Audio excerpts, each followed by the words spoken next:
Well, howdy there, Internet people. It's Bo again. So, today we are going to talk about Los Angeles County and a unique development that has occurred there dealing with a recall petition and how things are shaping up there and why it might actually start to spell bad news for the Republican Party in a really bizarre way.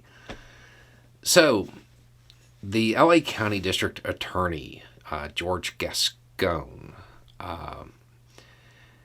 almost as soon as he took office, he became a target of conservatives, and a recall effort was launched. The LA County Registrar, County Clerk, has determined that a number, and by a number I mean like more than 300, of the people who signed the petition to recall him were no longer with us at the time of the recall.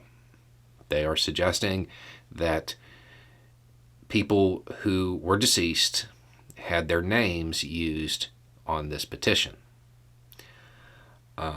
They have referred this to the Attorney General, to the California Attorney General, to be investigated for fraud. I believe they have also looked into contacting the Secretary of State's investigative division as well.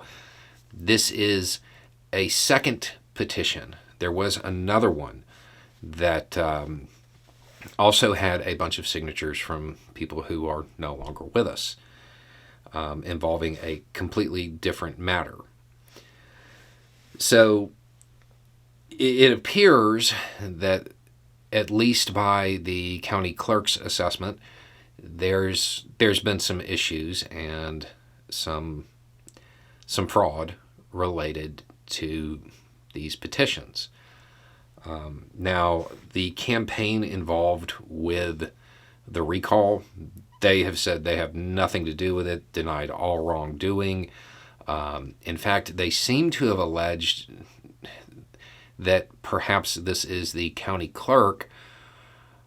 It's the county clerk's office trying to cover up the fact that they discharged a bunch of signatures and discounted a bunch of signatures that they shouldn't have, or something like that. Either way, it's gone to the Attorney General. Now, this is minor in and of itself. I mean, it not for the people involved, but in the grand scheme of things, 300 signatures isn't a big deal.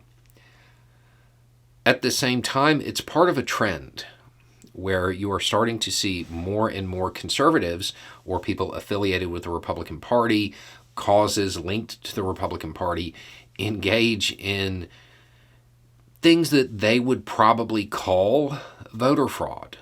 Now, this is a little different, but it goes to that same rhetoric. I'm starting to think that it might be possible that all of the rhetoric, all of the baseless claims that Trump and those who echoed his claims spouted, they might have convinced their own constituents that it's easy to get away with this, when it's not. You're kind of likely to get caught if you do something like this. They may have created a situation in which their voters start to engage in it because they think it's easy, because they have repeatedly said that these processes aren't secure. Now, that's just a guess. It's just something I've noticed. There's a trend that has occurred recently, and that may have something to do with it.